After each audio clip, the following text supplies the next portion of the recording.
This is an ABP Life podcast.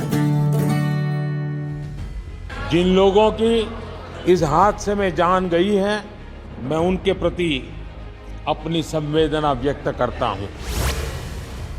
लोगों की मदद करनी चाहिए सेंसिटिवली, और सब परिवारों को जिन्होंने किसी को खोया है मैं कंडोलेंसेस ऑफर करता हूँ। मरने वालों की मदद हो, उनके परिवार के लोगों का पूरा इंतज़ाम हो। जो अगर घायल हैं, जिनको इलाज की ज़रूरत है, हमें उम्मीद है कि सरकार उनका इलाज अच्छा कराएगी। हमारी सभी परिवारों के साथ संवेदना है और यूपी सरकार को इस पे सख्त से सख्त एक्शन लेना चाहिए और जो लोग घायल हैं तुरंत उन पे सहायता पहुंचे लोगों की, और इस पे एक जांच होनी चाहिए कि आफ्टर ऑल ये एक्सीडेंट क्यों हुआ। राज्य सरकार इस पूरी घटना की तह में जाएगा। ये हादसा है या साजिश, यह भी हम इसकी तह में जाकर के इसको देखेंगे। इस प्रकार की घटना पर पीड़ितों के प्रति संवेदना व्यक्त करने की बजाय राजनीति करना यह अत्यंत दुर्भाग्यपूर्ण है और निंदनीय भी। दिल्ली से सिर्फ 146 किलोमीटर दूर उत्तर प्रदेश के हाथरस से जो तस्वीरें आई वो दिल को झकझोर देने वाली है। 121 लोगों की जान जिस तरह से गई वो हमारे समाज की एक बर्बर तस्वीर को उजागर करती है। एक सभ्य समाज में जहां नियम कानून का शासन है, जहां पढ़े लिखे लोग रहते हैं, वहां पर कैसा ऐसे हो सकता है कि इतनी बड़ी भीड़ इकट्ठी हो जाए और एक डॉक्टर तक की व्यवस्था न हो। आज संवाद में हम इसी पर बात करेंगे। मैं आपके साथ हूं राजेश कुमार, और इस पूरे मामले पर हमारे साथ इस वक्त बात करने के लिए भोले बाबा उर्फ नारायण साकार हरि के वकील डॉक्टर एपी सिंह जी हैं। एपी सिंह जी, सबसे पहले आपसे सवाल यही कि हाथरस में जो कुछ हुआ, आप उस घटना को किस तरह से देखते हैं? घटना दुखद है, बेहद विभत्सकारी है। कल्पना नहीं कोई कर सकता था ऐसी दुखद घटना भी हो सकती है, और आगे भविष्य में नहीं सोच सकते कभी ऐसी घटना हो। लेकिन जो भी हुआ दुखद था। इस पर नारायण साकार हरि ने भी खुद अपना शोक व्यक्त किया है, संवेदनाएं व्यक्त की हैं और इंजर्ड को जल्दी सही की कामना की है। हमने मानव मंगल मिलन की सभी कमेटियों को, जिला स्तर की कमेटियों को अलर्ट कर दिया है पूरी तरह से कि वो इंजर्ड, अपने जनपद के इंजर्ड और मृतकों को पूरी रात पूरी सुविधाएं, सभी चीजें उपलब्ध कराएं, और ये कार्य करने की हमने कहा है। और नारायण साकार हरि इस बात से सहमत है। हमें उत्तर प्रदेश पुलिस, उत्तर प्रदेश के मुख्यमंत्री माननीय योगी आदित्यनाथ जांच, और उन्होंने सद्भावना व्यक्त की। मृतकों को 2 लाख रुपए सहायता राशि, इंजर्ड को 50,000 रुपए जो सहायता राशि, और साथ में खुद उन्होंने डीजीपी अपने लॉ एंड ऑर्डर तथा गृह सचिव को लगातार 2 दिन भेजा। खुद स्वयं भी अगले दिन घटना स्थल का निरीक्षण किया और इंजर्ड लोगों से मिले। हम उनका धन्यवाद करते हैं, देश के माननीय प्रधानमंत्री का धन्यवाद। इन्होंने लोकसभा में 18वीं लोकसभा की महत्वपूर्ण बैठक में, जहाँ देश के महामहिम राष्ट्रपति जी का अभिभाषण पर चर्चा चली, उसको बीच में रोक करके उस पर संवेदनाएं व्यक्त की और उनका धन्यवाद करते हैं। लेकिन हाँ, ये मानता हूं मैं, भीड़ कुछ अधिक हो गई, क्योंकि फरवरी के बाद से जुलाई जून तक आचार संहिता लगी थी, इलेक्शन कोड ऑफ कंडक्ट। इसलिए इसमें ऐसा हुआ, लोगों की भीड़ अधिक आ गई होगी संख्या से, लेकिन परमिशन भी ली गई थी और सभी चीजें आयोजन की, सब कुछ ठीक तरह से चल रहा था। उत्तर प्रदेश पुलिस की भी व्यवस्थाएं थी।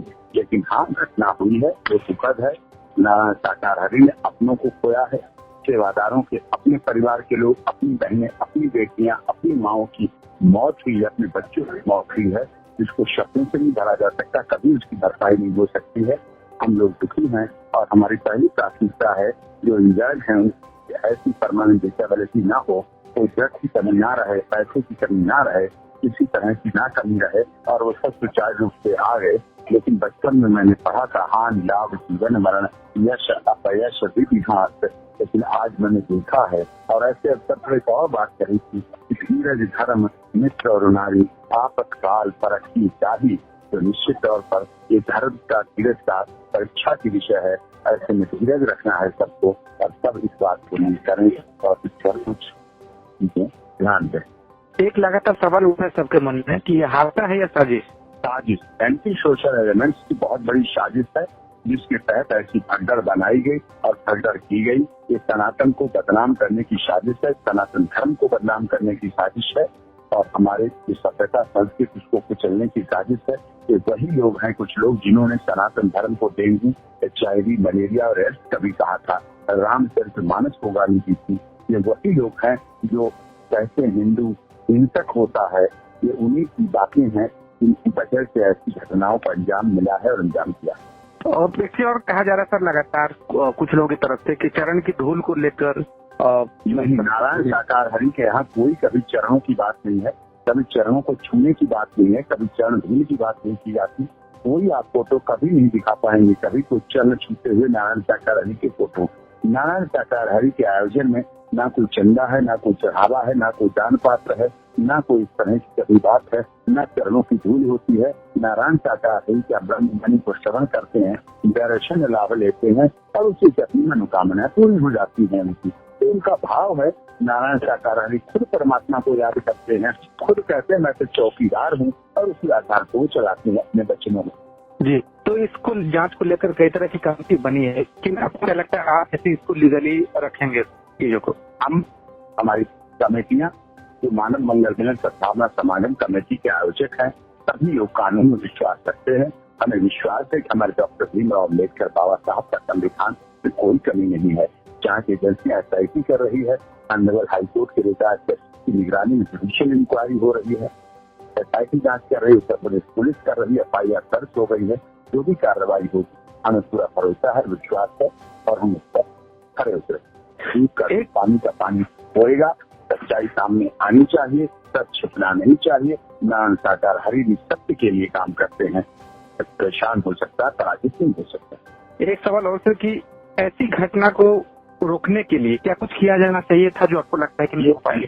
प्रशासन, लॉ एंड ऑर्डर मेंटेनिंग संस्थाएं हैं, वो इस पर चर्चा करेंगे और आगे ऐसी घटना न हो इसके लिए निश्चित तौर पर कठोर और कड़े कदम उठाया जाए। जी, फ्यूचर में ऐसी घटना ना हो उसके लिए आपको क्या लगता है कि किन चीजों को ध्यान रखना चाहिए? हम लोग अच्छी व्यवस्थाएं करेंगे और व्यवस्थाएं करेंगे, लोगों को नियंत्रित करने का प्रयास करेंगे, कम संख्या में बुलाने का करेंगे, ऐसे आह्वान करेंगे, ऐसा बोलेंगे। उसके आधार पर हम चाहते हैं, कोई नहीं चाहता कोई अपनों को खोए। किसी की मौत हो, मृत्यु कई रिश्तों को तोड़ देती है, जीवन को खत्म कर देती है। तो इस पर हमारी उनकी संवेदना सभी। तो जाहिर तौर पर इस वक्त हाथरस में भगदड़ को लेकर कई तरह के सवाल उठ रहे हैं। AP Singh ji, UP live podcast के साथ बातचीत करने के लिए बहुत शुक्रिया आपका। Thank you. This is an ABP Live podcast.